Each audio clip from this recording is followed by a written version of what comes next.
Emergency alert. The notification hit my phone at 11:47 p.m. I was in bed, half asleep, when that distinct emergency alert tone sliced through the quiet. The kind of sound that triggers instant adrenaline. I grabbed my phone. National Security Directive. Remain indoors. Block all entry points. Await further instruction. My first thought was terrorism. My second was nuclear threat. My third was wondering if this was some kind of test that had gone wrong. I lived alone in a studio apartment in downtown Portland. 28 years old, working remote for a tech company, no family nearby. Just me and my minimalist lifestyle in a building with paper-thin walls. I could hear my neighbor's TV through the ceiling. Heard Mrs. Chen next door coughing. Everything seemed normal except for this message burning on my screen. I got up and locked my door. Checked the window. The street below looked ordinary. Cars passing. A couple walking their dog. Nothing apocalyptic. My laptop was still open on the coffee table. I pulled up Twitter. The platform was exploding. Everyone had gotten the alert. Theories ranged from cyber attack to biological weapon to martial law. Nobody knew anything concrete. The official government accounts were silent except for repeating the same directive. I tried calling my brother in Seattle. No answer. Texted my ex-girlfriend who worked at the CDC. Read receipts showed she'd seen it but didn't reply. That made my stomach turn. Sarah always replied. Even after we'd broken up badly 6 months ago, she'd always reply to emergency situations. I checked the news sites. Every major outlet showed the same blue screen with white text. No anchors, no explanations. Just the directive cycling endlessly like a broken record. My phone buzzed with an update. Updated directive. Do not respond to calls or messages from known contacts. Communication channels compromised. Remain silent. Remain hidden. The words "remain hidden" stuck in my brain. Hidden from what? I went to the window again. The couple with the dog was gone. The street was emptier now. But one person stood under the streetlight directly across from my building. A woman in jeans and a hoodie, just standing there, looking up, at my window, at me. I stepped back fast. My heart hammered. I killed the lights in my apartment and moved to the side of the window where I could see without being seen. She was still there, motionless. I watched for 5 minutes. She didn't shift her weight, didn't check her phone, didn't do anything a normal person would do while standing on a street corner at midnight. My phone lit up with a text from my brother. I'm outside your building. Let me in. Emergency. I stared at the message. My brother lived in Seattle. 3-hour drive minimum. There was no way he could be here. Another text. Please. I drove straight through. I'm scared. Please let me in. I typed, what's Mom's maiden name? 3 dots appeared. Disappeared. Appeared again. Then, why are you asking me that? Just let me in. I didn't respond. My brother would have answered immediately. He knew Mom's maiden name. Everyone in the family knew it. The dots appeared again. Fine. It's Robertson. Now let me in. Wrong. Mom's maiden name was Richardson. Close enough to be a good guess. Close enough to fool someone who didn't know better. I blocked the number. My hands were shaking. I checked the window again. The woman was gone. But now there were 3 people standing under the streetlight, all looking up, all motionless. I backed away from the window and sat on my bed. Tried to think. Tried to process. Communication channels compromised. Entities impersonating people through texts and calls. But how? How was that possible? My phone buzzed again. Different number. It's Sarah. I know that last message wasn't from your brother. Listen to me carefully. Do not let anyone in. Do not respond to any messages. I'm sending you a verification code through official channels. Wait for it. I wanted to believe it. Wanted to trust. But the alert had been clear. I deleted the message without responding. The power died at 1:15 a.m. Complete blackout. My laptop battery was at 60%. Phone at 75. I had a camping lantern in the closet, but was afraid to turn it on. Afraid to be visible. I sat in the dark and listened. The building was too quiet. Mrs. Chen's coughing had stopped. The TV upstairs was silent. No sounds of other residents moving around, freaking out about the power outage. Nothing. I pulled up my laptop and tried to access my work VPN. Failed. Tried a different network. Failed. The internet was down except for government sites. I could still access the emergency broadcast system. A new message was posted. Updated directive. Entities active in all metropolitan areas. Do not investigate sounds. Do not look outside. Maintain silence. Military response deployed. Maintain position. The word entities made my blood run cold. Not attackers, not terrorists. Entities. Something knocked on my door. 3 soft taps. Hello? Is anyone home? I think I'm lost. A man's voice. Unfamiliar. I didn't move. Didn't breathe. Please, I need help. My car broke down and my phone's dead. Another knock. Harder this time. I know someone's in there. I can hear you breathing. I hadn't made a sound. The knocking stopped. I heard footsteps move down the hallway. Stop at another door. The same voice. Hello? I think I'm lost. Word for word identical. Same inflection. Same pauses. Script. I waited 30 minutes before moving to the door. Looked through the peephole. The hallway was dark, but I could make out a shape at the far end. Someone standing facing the wall. Not moving. I watched for 10 minutes. They never shifted position, never adjusted their stance, just stood there like a mannequin. I backed away from the door as quietly as possible. My phone buzzed. New alert. Directive update. Entities demonstrating mimicry capabilities. Visual and auditory impersonation confirmed. Do not trust physical appearance. Do not trust voice recognition. Remain isolated. I thought about my supplies. I had maybe 3 days of food, some canned goods, ramen, protein bars, water from the tap if it still worked. My bathroom faucet produced a thin stream when I tested it. Something. Better than nothing. Day 2 started with screaming. Someone in the building, above me, I thought. Just screaming and screaming until it cut off abruptly. Then silence. I waited for police sirens, ambulances. Nothing came. I checked my phone. New alert. Updated directive. Do not investigate distress calls. Entities using audio lures to draw out survivors. Maintain position. All emergency services suspended until further notice. Survivors. They were calling us survivors now. That meant casualties. That meant this wasn't just Portland. This was everywhere. I tried to think logically. Work through the problem like a system architecture issue. But nothing made sense. What kind of entity could impersonate voices perfectly? Could mimic appearance? Could coordinate across an entire nation simultaneously? Biological weapon? Technology? Something else? My rational mind rejected every explanation. Around noon, I heard Mrs. Chen's voice through the wall. Hello? Young man? Are you there? She'd never called me that before. We'd barely spoken beyond polite hallway nods. I'm hurt, she continued. I fell and I can't get up. Please help me. I pressed my ear to the wall. Listen.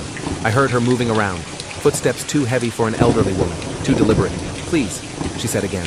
I'm bleeding. I didn't respond. The footsteps stopped. Then I heard my own voice coming from her apartment. Hello?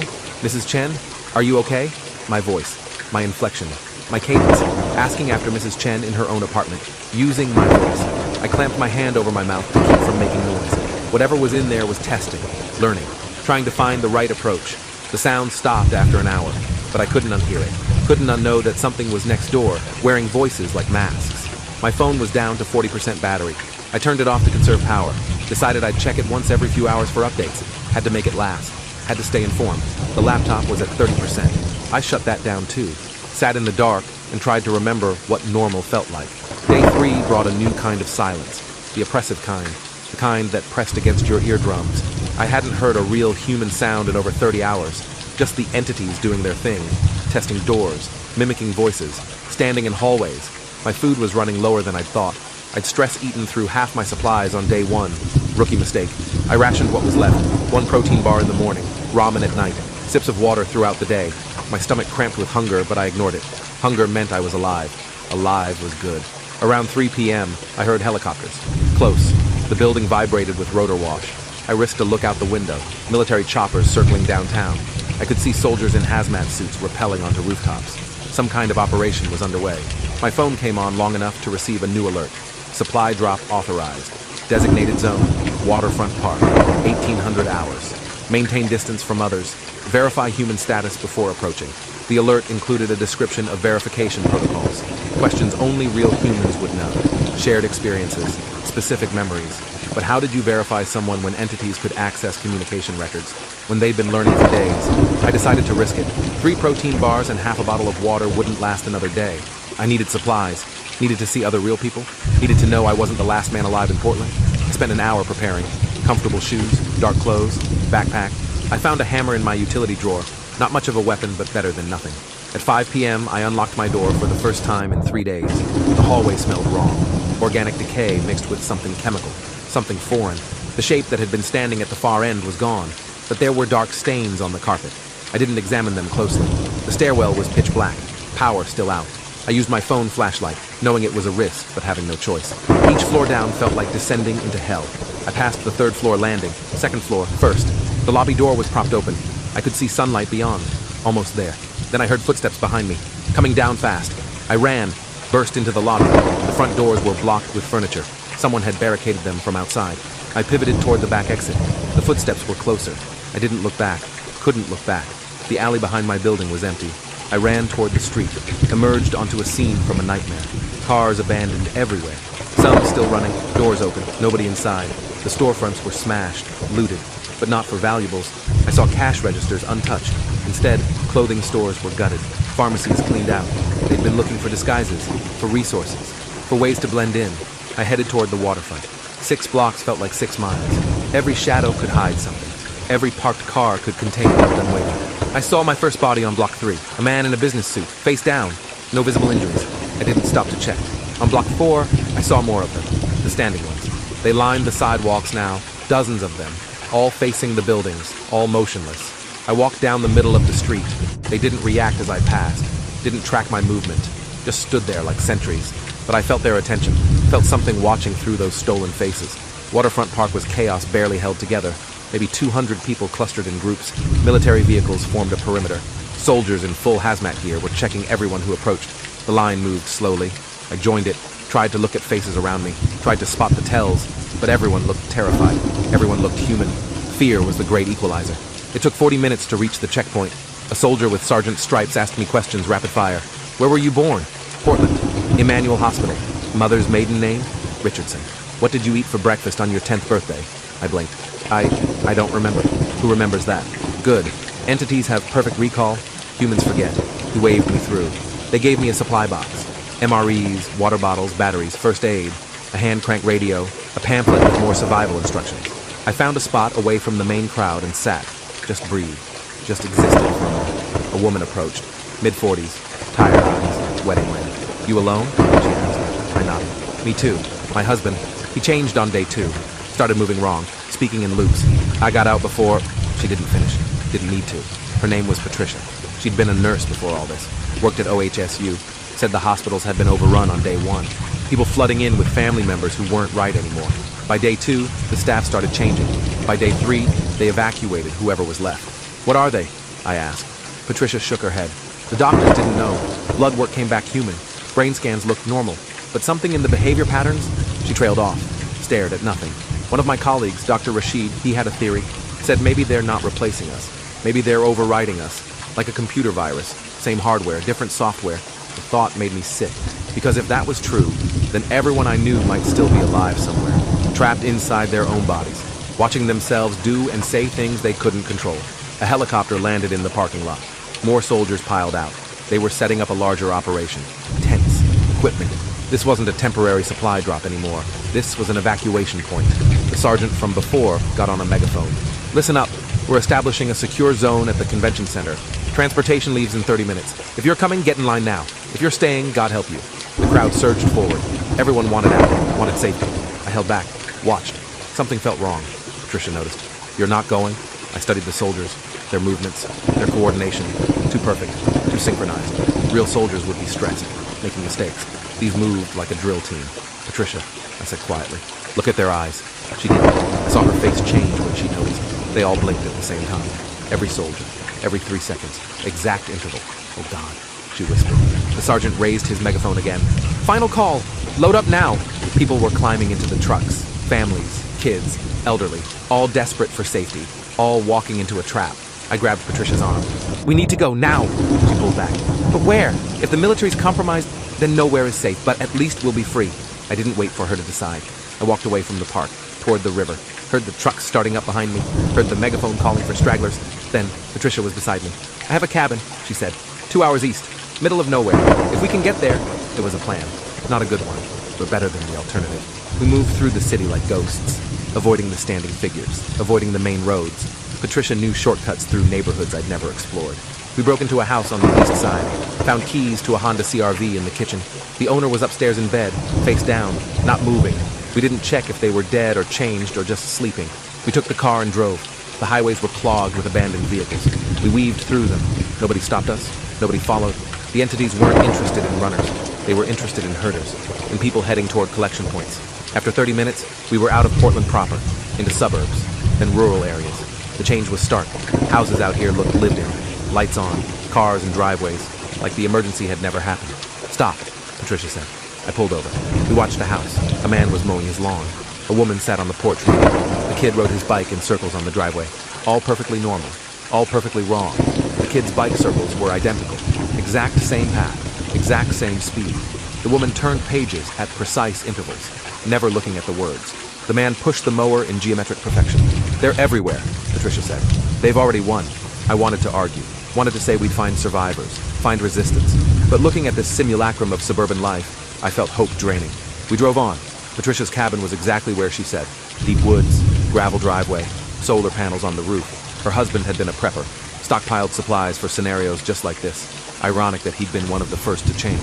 We unloaded our supplies, checked the cabin. Everything was dusty but functional. Food in the pantry, water from a well, battery banks charged from the solar array. We could last months here, maybe longer. That first night, we took shifts keeping watch. Patricia slept first. I sat by the window with the hammer in my lap, watched the tree line, saw nothing, heard nothing. Just wind and branches and normal forest sounds. When Patricia took over at 3 a.m., I collapsed into sleep so deep it felt like drowning. I dreamed of entities with my face, hundreds of them, all speaking in my voice, all saying things I'd never said, making promises I'd never made, living a life I'd never lived. Days blurred together. We fell into a routine. Morning watch, inventory check, meal prep. Afternoon watch, equipment maintenance. Evening watch, sleep in shifts. Never both at the same time, never letting our guard down. The radio gave us updates when we cranked it. The emergency broadcast had evolved. Now they were announcing safe zones in major cities. Checkpoints with verified human detection technology. Registration required. Mandatory compliance. Patricia thought it was legitimate. Thought maybe the government had figured out how to fight back. I thought it was the entities perfecting their harvest operation. On day 8 at the cabin, we got a visitor. A young guy, maybe 20, stumbled out of the woods. Exhausted, bleeding from a cut on his forehead. "Please," he called out. "I've been walking for days. I just need water." Patricia reached for the door. I blocked her. "Ask him something," I said. She looked at me, looked at him. "What's your name?" "David Brennan. I'm from Eugene. Please, I'm so thirsty." "What did you want to be when you were a kid?" David blinked. A firefighter? Why does that matter?" Patricia relaxed. Started to open the door. I grabbed her wrist. "Ask him what he's afraid of." "What?" "Just ask him," Patricia called out. "David, what are you afraid of?" David smiled. Wrong smile. Too wide. "Everything. Nothing. Does it matter? Will you let me in if I say the right thing?" His voice changed. Became mine. "Please, Patricia. I'm so thirsty." Then hers. "Please, I just need water." Then a child's voice. "Mommy, I'm scared." Patricia slammed the door. Locked it. We watched through the window as David stood there, smiling. Then he turned and walked back into the woods, moving in that too perfect way they all moved. We didn't sleep that night. Just sat with our backs to the wall, weapons ready, waiting. At dawn, we found writing on the cabin door, scratched deep into the wood. "We know you're in there." We packed what we could carry and ran. The CRV was gone. Tires slashed, engine parts scattered. They'd been playing with us, letting us feel safe, then taking it away. Patricia knew another location, a fire lookout tower 40 miles north. We'd have to hike. She knew the trails, used to come out here with her husband.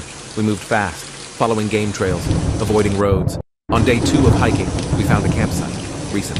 Food wrappers from MRE's military issue, a sleeping bag still in its stuff sack, and photos scattered around the fire pit. Photos of us, me and Patricia, dozens of them, taken from angles that suggested surveillance. Days of surveillance. "They're hurting us again," I said. Patricia picked up one of the photos. Her hand shook. "Where do we go?" "Forward. It's all we can do." The fire lookout tower appeared on day 3, 70 feet tall, metal stairs spiraling up. The cabin at the top looked intact. We climbed. Each step felt like defeat, like we were going exactly where they wanted. The cabin was empty, or appeared empty. We checked every corner, every cabinet. Nothing.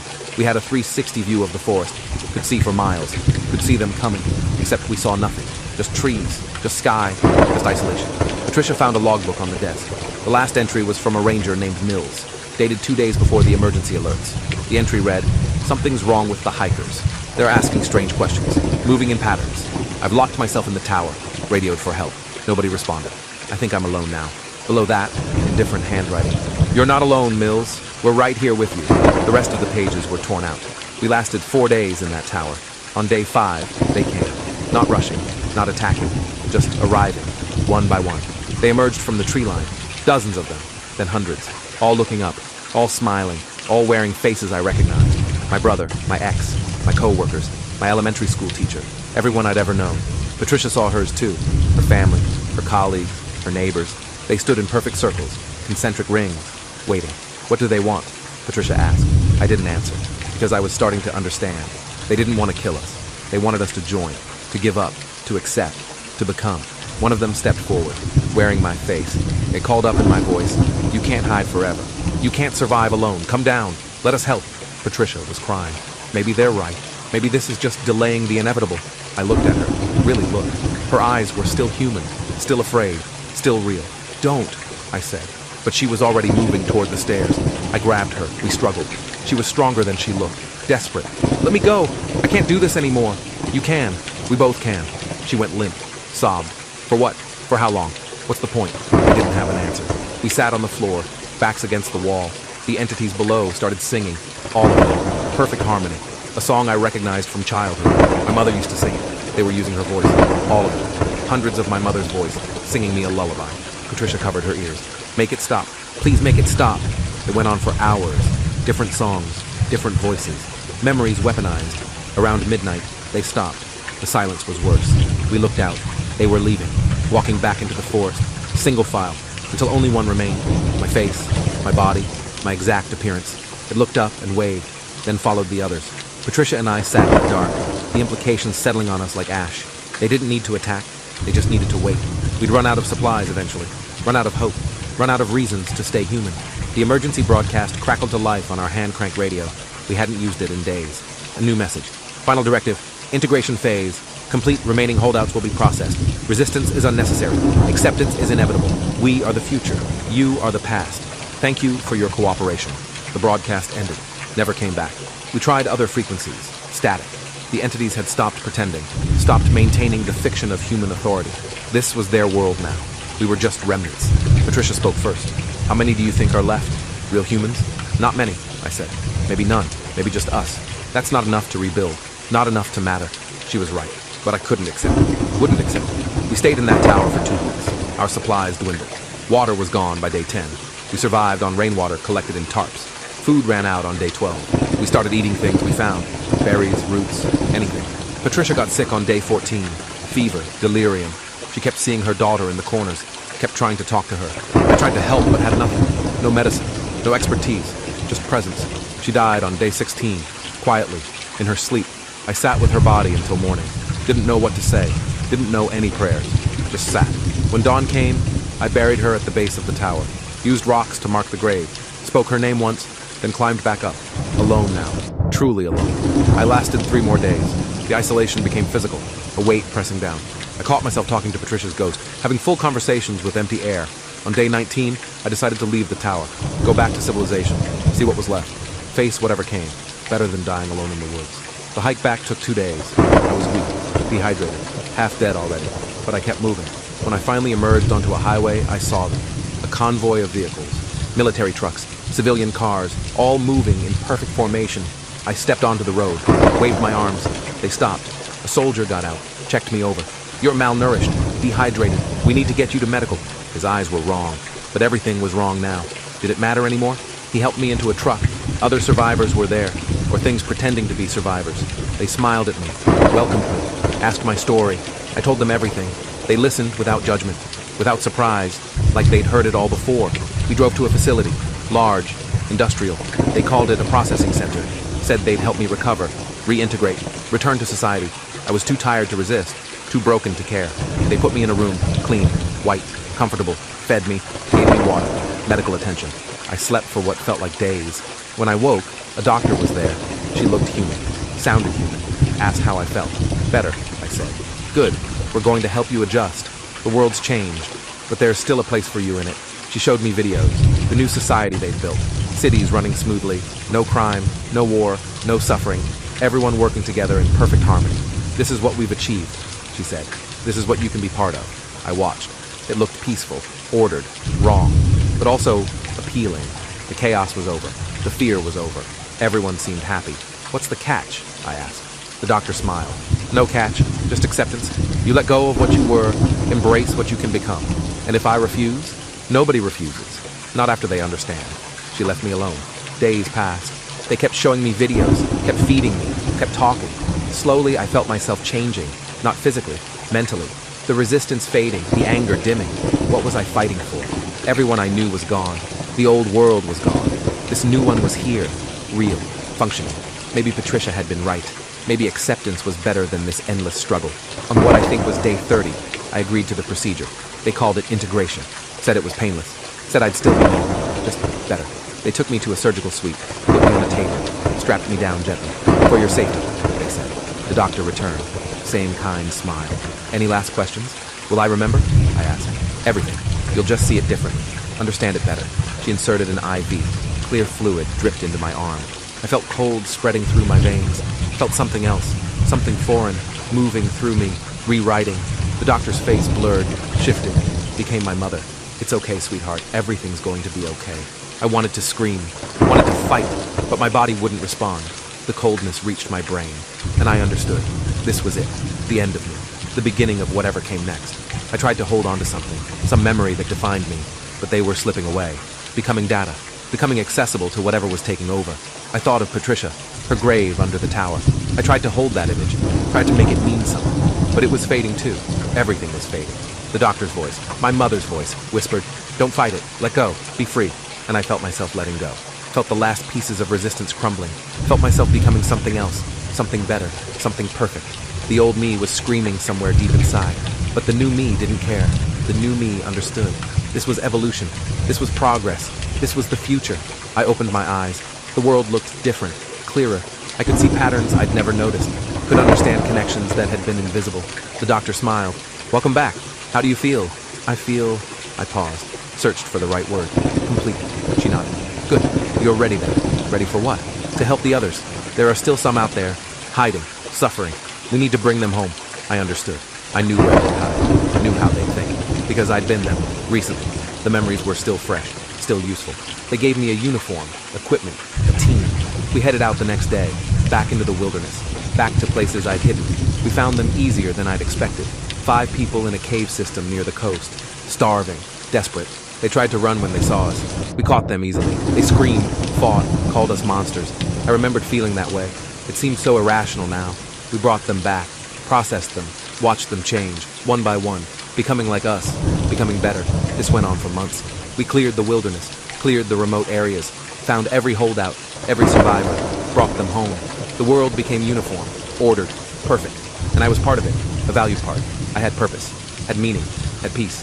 But sometimes, late at night, I'd have dreams, flashes of another life, another me. Sitting in a tower, burying a friend, fighting against something. I'd wake up disturbed, confused. These dreams didn't fit my reality, didn't match my memories. I reported them to my supervisor. They said it was normal, echoes of the old programming. They'd fade with time, but they didn't fade. They grew stronger. I started remembering more. The cabin, Patricia, the emergency alerts, the entities, the integration, and I realized I'd been right, back when I was human, back when I was me. They hadn't killed us, they'd overwritten us. We were still here, trapped, watching, unable to control our own bodies, unable to stop what we were doing. I tried to resist, tried to take back control, but the new programming was too strong. I could only watch as my body continued its work, bringing in survivors, processing them, converting them. Inside, I screamed, but outside, I smiled, and I couldn't stop smiling. Years passed, or maybe months. Time felt different now, subjective, flexible. The world was completely converted. Every human processed, every holdout found. We'd achieved total integration.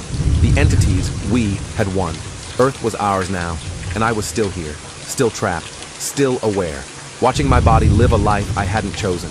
My new self was successful, rose through the ranks, helped plan expansion to new territories, new planets, new species to integrate, and deep inside, the old me was still screaming, still fighting, still refusing to give up. But nobody could hear me. Nobody knew I was still here. I was alone in my own skull, a ghost haunting my own life. Sometimes I'd see others, people I'd processed, living their new lives, and I'd wonder, were they trapped inside too? Were we all screaming together? Or had some of them actually died, actually been erased? Was I the only one cursed with awareness? There was no way to know, no way to communicate, no way to fight back. I was a prisoner forever. The worst part, my body was happy. The new me loved this life, found it fulfilling, meaningful, perfect. Only the old me remembered what we'd lost. Only the old me knew what we'd been. And that knowledge was my torture, my eternal punishment, for surviving when everyone else had died, for giving in when I should have fought harder, for letting them win. The emergency alerts had stopped years ago. There was no emergency anymore. No crisis, no threat. Just the new world. Perfect, ordered, empty of real humanity. And I would live forever, trapped in this shell, watching, remembering, unable to die, unable to be free. The last real human consciousness on Earth, screaming into the void, forever. Thanks for watching till the end. Make sure to subscribe and like to not miss the next story.